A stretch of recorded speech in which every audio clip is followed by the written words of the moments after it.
Know who my favorite political philosopher is? Adolf Hitler. Have you read Mein Kampf? Welcome to part 1 of What If Deku was the son of Stolas from Has-Been Hotel. Wondered who Stolas is? Well, click on this video up here to see Has-Been Hotel, the movie, if you haven't seen it already. And also I post updates of what I'm doing on my community tab, and my Discord sometimes, which is my Discord is dead as fuck, and I do not know how to revive it, so if any mods are down to actually mod my server, it'll be a chill out session, generally. And also, quick little reminder, the sponsor is linked in the description if you all want to check it out. Also, one last thing, 100 likes for part 2, and it'll be out as soon as possible. Hope you all enjoy. Let's just do a quick little background of how Inko and Stolas would actually meet in this timeline. Well, let's just switch to a satanic type of thing. As Inko wanted a kid so bad that she ended up trying to find different ways online to try and find a way to engage and, well, get pregnant with a child. Her husband had struggled to try and try again but failed. Inko was getting more and more upset by the day that she couldn't bring life into this world that she could create herself. So she went down a route that she thought she would never try. Satanic rituals. She saw that it worked for other people. Why couldn't it work for her? As she would have actually gone to one of the meetings. As she had been forcibly chloroformed and strapped to a chair. As, covered in pig's blood, they managed to summon one demon that made them all so frightened that made them shiver with fear. We're gonna switch to a first-person view at the moment. "Why did you summon me?" the man with bird feathers said. "Sir, we didn't mean to summon you this way. We have brought you a sacrifice," the man said, taking a knee. "Why on earth would you say I would eat her?" the man said. "Well, you said you would bless us with infinite power if we did so," the man retorted. "Huh, why would I give a puny mortal infinite power when I can have it all for myself? As for you, woman, it's very nice to meet you. My name is Stolas. As for your wish and command, you get one wish from me. As your wish can be granted for any point in your life, and where would you like it?" Stolas said. I hope to have a kid one day," she said. "A kid, huh? Well then, let me give you this."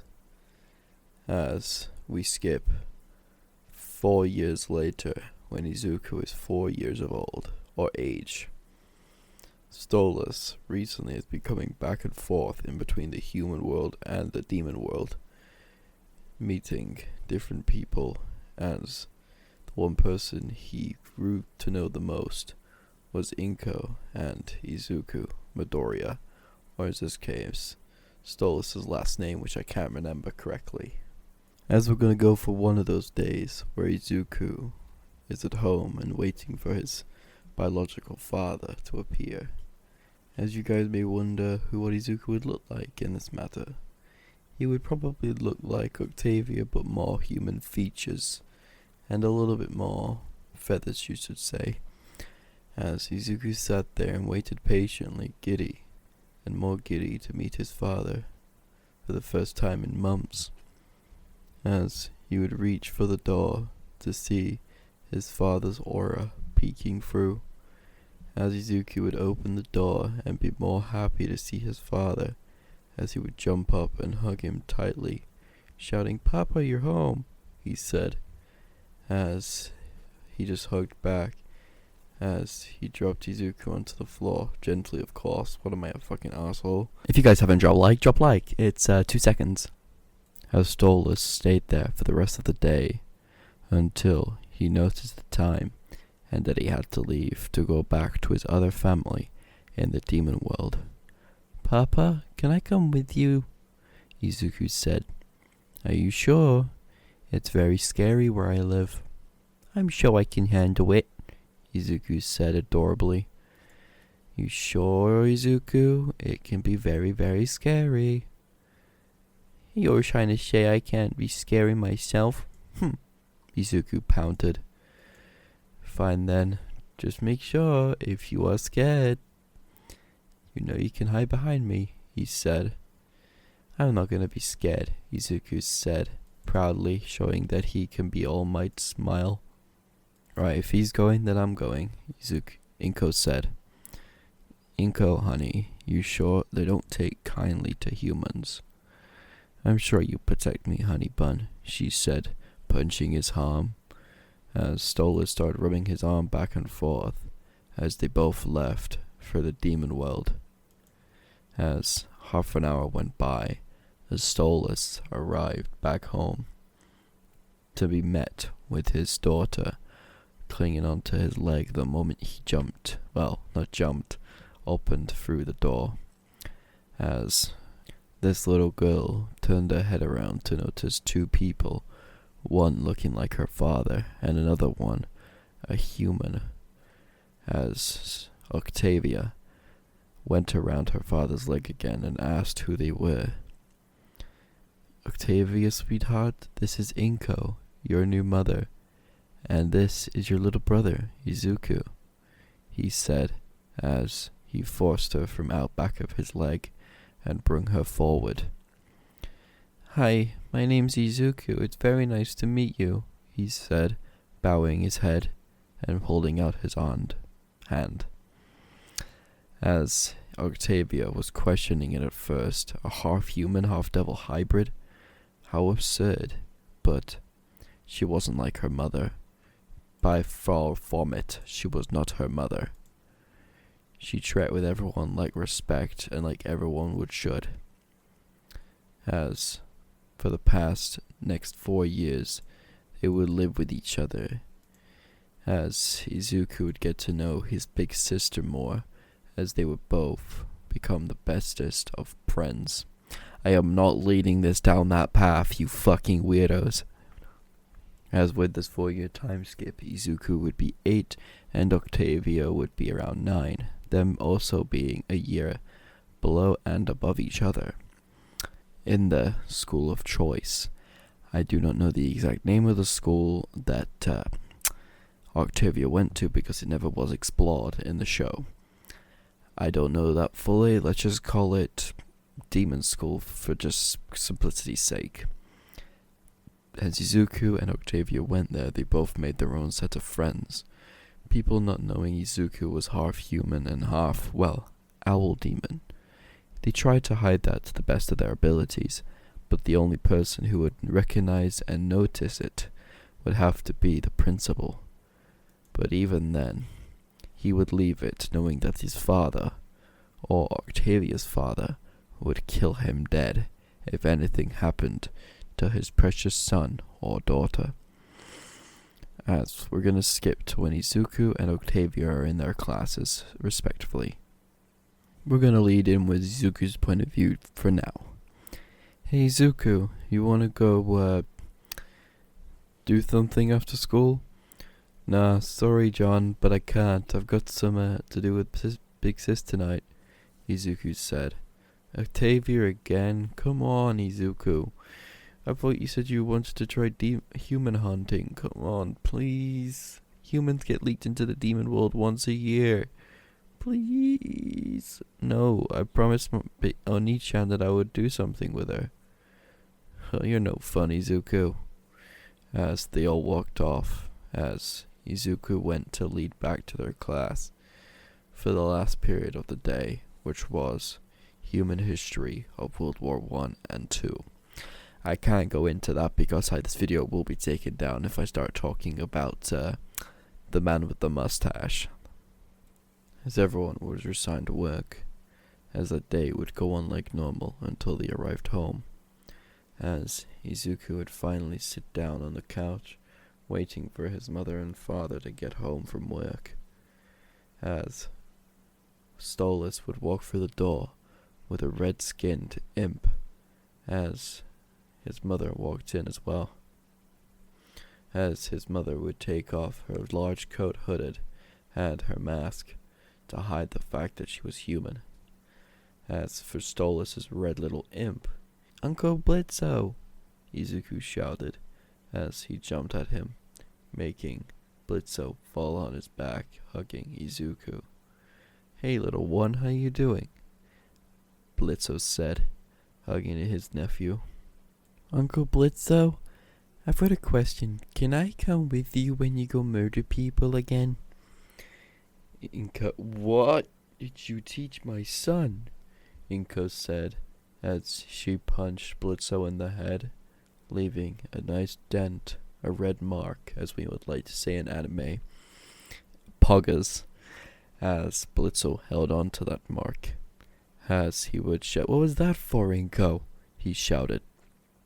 "You pretty much know why," she said, giving him the death glare. "I will not let you ruin my child's innocent mind," she said, hugging both of her children in her arms, leaving both of them, capping their mother's arm and asking to breathe, but Inko would not let him go. "Sweetheart, honey, darling, you really need to let go of them. They can't breathe." "Mine," Inko said, holding them tighter. "Oh, I can't breathe," Octavia said, as Inko finally let go of both of them. As we are gonna do a time skip. I'm kidding. I'm really serious. We're gonna do a time skip when Izuku and Octavia are 14 and 15 years old. "Hey, Uncle Blitz, can we come kill with you?" Izuku said. What does Inko think about this? Because I remember last time you saying this when you were around 9 or 8 years old. "She bit my head off," he said. "I don't think she'll bit your head off again, I don't think," Izuku said, as his feathers from his body puffed up. "Well, I can't risk that," he said as he shook to the core. As 5 minutes later, Inko walked into the room, death staring Blitzo down. "I didn't do anything, Inko, I swear!" As Inko threw a pan at Blitzo's head, shouting at him again, "You are not sending my little baby into your goddamn business," she said, shouting at him. "Inko, I'm sorry." As Inko started walking around to Izuku, as she was about to pick him up before he backed up slightly. "Mom, I really want to get a job, and Mr. Uncle Blitzo is the best way to do that," Izuku said. "But it's dangerous. You could get killed. Then Blitzo can protect me then. And plus you can train me to fight better. I know how to fight currently, but I can fight better with Blitzo and his Uncle Missu and Auntie teaches me," he said. "Fine," Inko said, as Blitzo grabbed Izuku and put him under his arm and ran for his life. Thinking that Inko was going to go ballistic, he grabbed him and ran. Where he ran? Well, let's just say he ran straight to Imp to start Izuku's training before Inko comes and kills him for not training her little sweetheart. As the moment they arrived, Luna instantly patted Izuku on the head, missing the little tyke. As for Millie and Moxie, well, they both tackled him in a hug. They missed their little nephew the most, out of everything else they could have missed. As Izuku said to both of them, "So when do I start my training, Uncle Blitz?" Izuku said, as Millie looked over at Blitz, about to pull out her shotgun and shoot it at Blitz's head for teaching an innocent boy as him the art of fighting at a young age. "Well, Millie, it's actually a pretty good idea to train him to do that. Did Inko put a gun to your head on Izuku turn on the cute little trick to actually get you to agree to that?"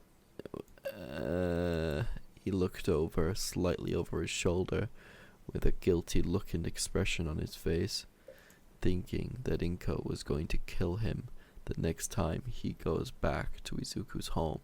"So Izuku, for the first thing, we're going to teach you how to load a gun. Blitz said, handing him a sawn-off rifle. Blitz, you shouldn't be teaching this pot of gold that way, Millie said, pointing the gun while loading it at Blitz's head. Millie, put the gun down. Not until you teach Izuku how to load an M11 first. We're not teaching him how to load that type of gun yet. Wait another year and be able to learn it.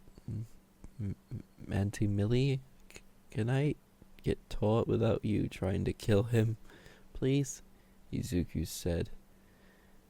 Sure, Izuku, honey. Just give me a second.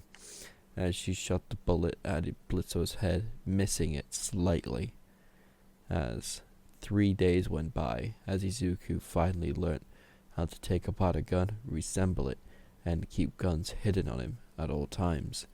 With Izuku knowing how to do this alone, would be able to help him in later missions when he's with his uncle in Imp Incorporated, killing off people in his way. As Millie, Moxie, and Blitzo both saw Izuku was ready, as they went to Inko to tell her that Izuku is going to kill his first person today, or at least see what it's like to kill. Inko would be very adamant at first, but slowly agreed to it. As he said the spell and opened the portal to the human world. Izuku hasn't been in the human world since he was 4. He always wanted to be in the demon world, but being back in the human world and breathing fresh air, well, fresh enough air, he felt like it was brand new to him and old at the same time.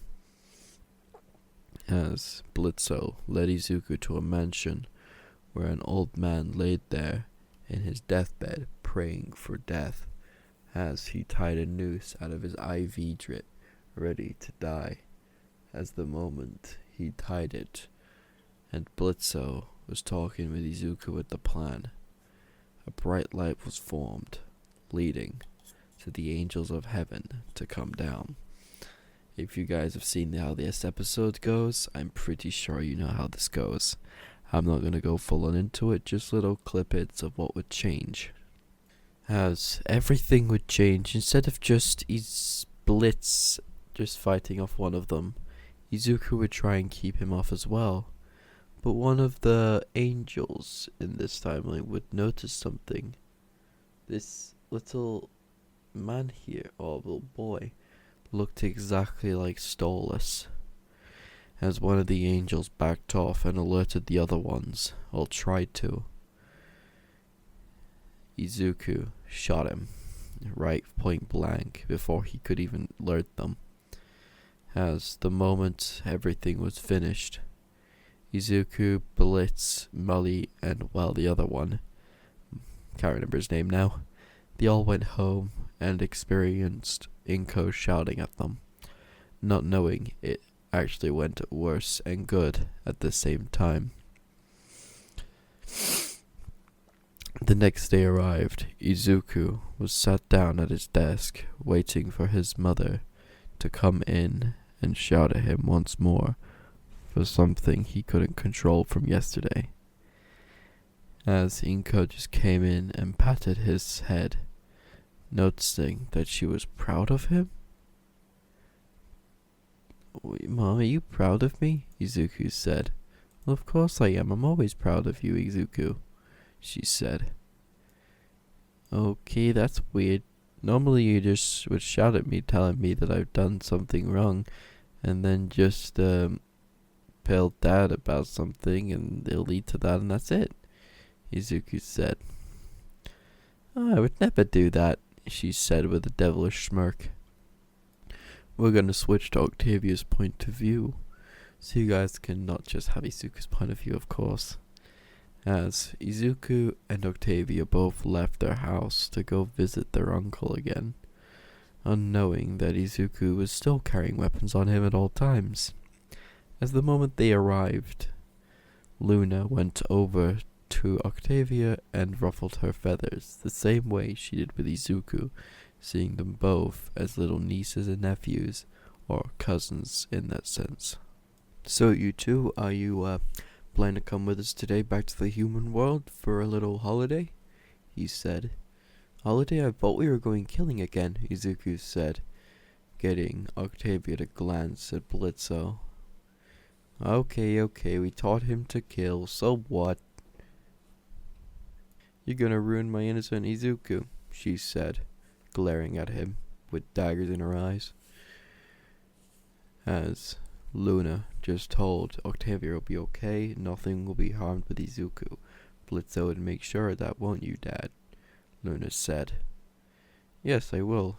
You know I will. Inga will probably kill me if I did that, Blitzo said.